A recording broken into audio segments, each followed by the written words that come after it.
Ini sebetulnya literatur review, merupakan kajian awal dari disertasi saya untuk mengkaji tentang penyerapan tenaga kerja di Indonesia. Tetapi di sini kita masih fokus kepada pengangguran terdidik yang menjadi basic dan latar belakang kenapa kita harus menyiapkan diri menghadapi era bonus demografi. Bapak Ibu sekalian, ini background. Kita akan awali dengan sebuah kondisi ya, bahwa bonus demografi itu terjadi karena adanya transisi demografi sebetulnya. Jadi transisi demografi itu dihasilkan oleh adanya peningkatan jumlah penduduk produktif, ya. Kemudian terjadinya penurunan angka ketergantungan. Jadi di era bonus demografi itu nanti akan terjadi jumlah penduduk produktif itu lebih besar daripada penduduk yang tidak produktif. Nah, ini yang kita akan lihat sebagai sebuah tantangan. Kenapa kita lihat sebagai sebuah tantangan? Kalau kita tidak bisa memanfaatkan ini, maka jumlah penduduk yang tadi produktif itu, kalau dia gagal mendapatkan lapangan pekerjaan, berarti adalah sebuah angka pengangguran.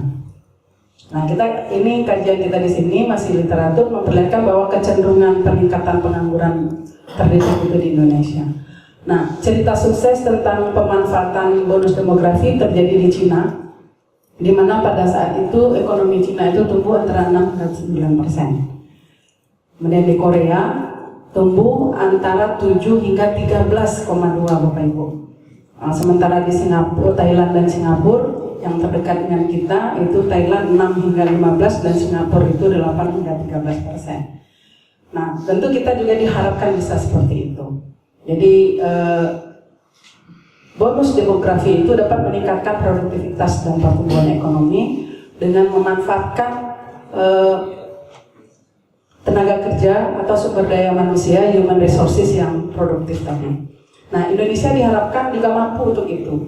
Nah, pada saat sekarang pertumbuhan ekonomi Indonesia itu berkisar antara 4,5 hingga 6,4%. Ini sebuah tantangan besar. Jika kita gagal memanfaatkan penduduk produktif, maka tidak tertutup kemungkinan justru akan menjadi beban dalam pertumbuhan ekonomi Indonesia. Kira-kira begitu. Nah, ini fakta yang kita temukan saat ini Bapak Ibu, walaupun kita selalu bertumbuh positif, ternyata angka pengangguran itu tumbuh lebih tinggi daripada angka pertumbuhan ekonomi di Indonesia. Bapak Ibu bisa lihat di sana, yang warna kuning itu adalah angka pengangguran, selalu tumbuh lebih tinggi daripada angka pertumbuhan ekonomi. Ini kan suatu indikasi awal ya, bahwa penciptaan lapangan pekerjaan itu masih sangat terbatas di negara kita. Yang tadi oleh Ibu dilihat bahwa masih ada banyak bedanya di sana, low educated ya, Be. Nah, saya fokus kepada yang educated unemployment. Nah, ini beberapa kecenderungan di negara Asia. Saya kasih warna kuning untuk Indonesia. Bapak Ibu bisa lihat sendiri yang menjadi teman kita itu Filipina. Dengan rata-rata angka pengangguran itu 7,2%. Ya, 7,2. Jadi kita masuk tinggi Indonesia dan Filipina, kemudian Pakistan. Jadi artinya angka pengangguran di Indonesia itu di kawasan Asia memang termasuk yang katakanlah yang parah. Ini sebuah tantangan. Apakah di bonus demografi 2020 ini akan bisa kita atasi atau tidak?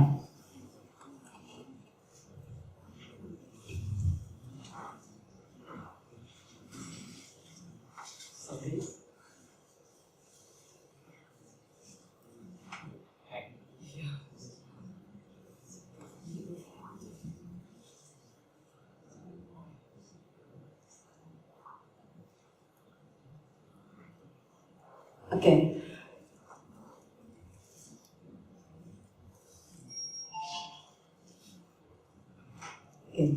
Baik, kita lanjutkan Bapak Ibu. Jadi ini unemployment atau pengangguran di beberapa negara Asia yang menunjukkan bahwa Indonesia is the worst one gitu ya, yang terburuk. Kita sudah sampaikan tadi bahwa studi ini masih berbentuk literatur review. Kita mencoba mengaplikasikan dengan data-data di Indonesia. Nah, ini contoh data educated unemployment in Indonesia.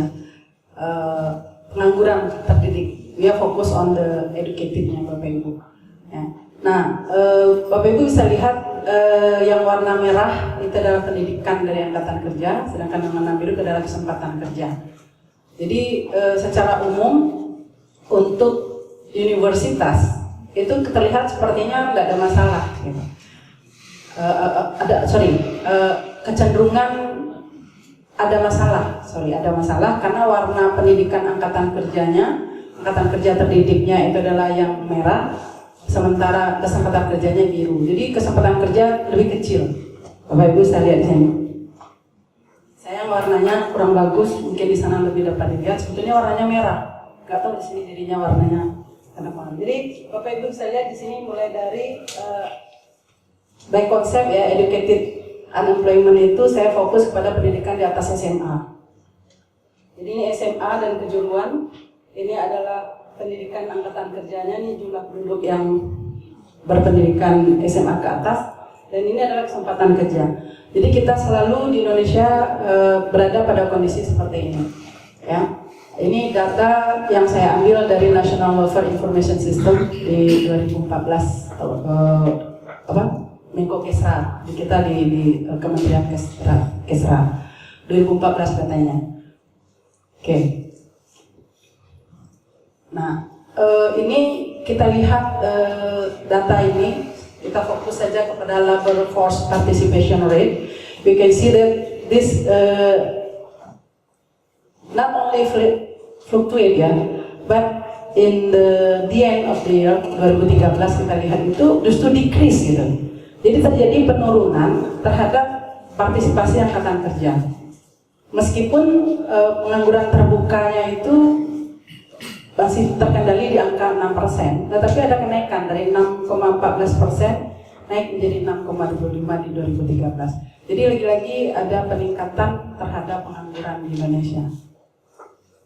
Nah, ini yang kita soroti adalah sekali lagi yang sudah di atas senior high school, yang di atas SMA, karena kita fokus kepada educated. Bapak Ibu bisa melihat antara 2008 hingga 2013, persentasenya meningkat. Jadi ada kecenderungan bahwa pengangguran terdidik ini di Indonesia cenderung terjadi peningkatan. Jika di tahun 2008 hanya 49,13%, tetapi di 2013 itu naik menjadi 51,32%. Nah, ini yang kita temukan dari deskriptif kondisi di Indonesia. Ini pengangguran berdasarkan usia. Bapak Ibu bisa lihat usia perguruan tinggi itu kan 25-29, atau kalau kita lihat 20-24. Walaupun ada di sini gambarnya cenderung flat ya, tapi dari angka-angka kita bisa lihat tadi bahwa ternyata angka-angkanya masih sangat sedikit penurunan, bahkan di 2013 peningkatan, karena ini data 2012. Nah, ini kecenderungan khusus perguruan tinggi. Kalau kita fokus pada perguruan tinggi, Bapak Ibu bisa lihat dari data ini, ternyata universitas itu angka penganggurannya 2009-2010 itu cenderung stagnan dan lebih tinggi ketimbang diploma. Itu sebabnya kalau kita lihat sekarang banyak tumbuh pendidikan diploma, karena diasumsikan diploma itu penerimaan absorpsi lapangan pekerjaannya lebih tinggi ketimbang perguruan tinggi, maksudnya university. Nah, bagaimana memanfaatkan bonus demografi ini dari hasil survei juga yang dilakukan, atau survei literatur yang dilakukan oleh Jati pada tahun 2013. Ternyata untuk memanfaatkan bonus demografi itu ada syarat yang harus terpenuhi. Nah, dari syarat-syarat ini ketika kita aplikasikan ke Indonesia, justru inilah tantangan kita. Syarat yang pertama adalah bahwa jumlah labor supply kita itu harus memenuhi labor supply yang ada itu harus memenuhi persyaratan labor marketnya. Jadi sudah terpenuhikah klasifikasi untuk masuk ke lapangan pekerjaan? Nah, itu yang pertama. Jika itu sudah, maka penduduk produktif tadi akan terserap ya pada lapangan pekerjaan. Yang kedua, peningkatan per kapita itu adalah hasil dari terserapnya tenaga kerja itu ke lapangan, kesempatan kerja. Nah, yang ketiga, terjadi peningkatan peran wanita. Tadi kajian yang disampaikan oleh Sarah Dong sangat menarik ya, bagaimana women participation in the labor market, kemudian bagaimana mengambil keputusan gitu ya. Nah, ini juga menjadi permasalahan, dan ini memang masalah umum di dalam ekonomi pembangunan di negara sedang berkembang. Ketika partisipasi tenaga kerja wanita itu masih rendah, maka tentu household income-nya juga masih rendah. Nah, maka di sini salah satu pemanfaatan dari jendela bonus demografi juga adalah bagaimana meningkatkan partisipasi tenaga kerja. Kalau tadi kita lihat dari kajian di Semeru, yang pergi keluar juga banyak perempuan ya Bu ya. Oke. Nah, kemudian meningkatkan public saving. Nah, ini pernah dibahas oleh Profesor Alvin pada kuliah yang lalu, diskusi yang lalu. Bagaimana meningkatkan public saving, tetapi public saving ini should be harus diinvestasikan secara produktif. Ya, tidak hanya menjadi idle fund di dalam rumah tangga, tapi juga menjadi diinvestasikan secara produktif. Artinya savingnya harus masuk ke dalam formal lembaga institusi atau institusi keuangan formal. Nah, kemudian yang terakhir adalah meningkatkan investasi yang terkait dengan human capital resources atau sumber daya manusia. Jadi menurut Jati di sini ada 5 persyaratannya. Nah, ini yang menjadi landasan nanti kajian saya selanjutnya di dalam tesis atau disertasi saya adalah bagaimana penyerapan lapangan pekerjaan secara sektoral di Indonesia. Nah, ini areal ya, masa terjadinya bonus demografi kira-kira seperti ini. Jadi diperkirakan di Indonesia itu akan terjadi di area 2005 sampai 2015, mulai awalnya 2015 ini hingga 2025 itu windowsnya, pintunya. Nah, makanya kita harus prepare dari sekarang bagaimana menghadapi pertambahan jumlah penduduk produktif ini, apakah selaras dengan pertambahan lapangan pekerjaan. Dari data-data kita tadi masih terkesan bahwa pertumbuhan kesempatan kerja agak lamban di Indonesia dibandingkan pertumbuhan penduduk produktifnya. Nah, ini beberapa permasalahan kita ketika kita akan memanfaatkan bonus demografi. Batasan hambatan yang kita hadapi adalah kita masih menghadapi ketimpangan kualitas sumber daya manusia. Jawa dan luar Jawa, kawasan barat Indonesia dan kawasan timur Indonesia, Bapak Ibu bisa lihat data-datanya, dan itu semua menunjukkan bahwa masih ada ketimpangan di sana. Kemudian ketimpangan dalam hal literasi. Tadi salah satu penghalang mengapa orang tidak akses ke BPJS juga yang ditemukan Pak Teguh adalah bukan karena mereka nggak punya duit, gitu, tapi karena keterbatasan literasi mereka terhadap insurance. Gitu. Kemudian yang terakhir constraint kita yang ketiga itu adalah masih adanya malnutrition, kekurangan gizi. Ini termasuk juga pada kualitas SDM. Jadi intinya ketika masih ada masalah dengan kualitas SDM akan semakin menyulitkan kita untuk memanfaatkan era bonus demografi. Nah, ini literatur yang menyatakan sebetulnya awalnya itu pengaruh penduduk terhadap pembangunan, kemudian diadopsi oleh teman-teman para peneliti di bidang demografi, dijadikan bagaimana mazhab ini menghadapi era bonus demografi. Jadi kalau kita tahu dan masih ingat ekonomi pembangunan itu Malthusian itu adalah teori yang paling sering kita ingat, bahwa pertumbuhan penduduk tumbuh menurut deret ukur sementara pangan menurut deret hitung, katakan gitu. Jadi di sini ada keterbatasan natural resources ya untuk bisa mengakomodasi pertumbuhan penduduk. Tapi ada yang melihat dari perspektif optimis di sini yang mengatakan bahwa dia bisa dimanfaatkan untuk mendorong pertumbuhan ekonomi. Karena itu kita perlu human capital investment.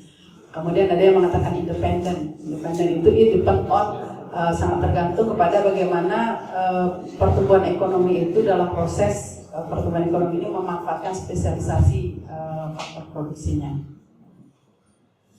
Nah, ini dari sisi pandang ILO sebagai induk organisasi tenaga kerja dunia. Jadi menurut ILO, menurut International Labour Organization, Indonesia ini menghadapi permasalahan penduduk muda Indonesia itu menghadapi kesulitan dalam mencari pekerjaan itu 4,6 kali ya dibandingkan penduduk dewasanya. Kenapa? Karena jumlahnya jauh lebih banyak. Akibatnya kompetisinya, saingannya jauh lebih berat. Nah, di era bonus demografi itu kan jumlah penduduk produktif itu jauh lebih besar daripada penduduk yang tidak produktif. Nah, catatan lain di sini dikatakan bahwa unemployment dalam arti open unemployment di Indonesia itu antara 15-29 itu sudah mencapai 19,9. Jadi ini yang tertinggi di Asia Pasifik. Nah, ini yang kita jadikan satu peringatan ya, yang mendorong saya secara pribadi untuk masuk meneliti bagaimana menghadapi era bonus demografi ini dalam studi saya. Dalam fokusnya nanti adalah absorpsi dari sektor ekonomi. Nah, jadi bonus demografi tidak merupakan anugerah yang datang dengan secara alami sebetulnya. Tapi kita harus membuat dia, memanfaatkan dia untuk bisa digunakan mendorong pertumbuhan ekonomi dan meningkatkan kesejahteraan. Nah, kasus Indonesia kita sudah mencapai budget kita di dalam APBN untuk pendidikan itu sudah more than 20% actually. Jadi oleh sebab itu bagaimana kita bisa meningkatkan kualitas sumber daya manusia.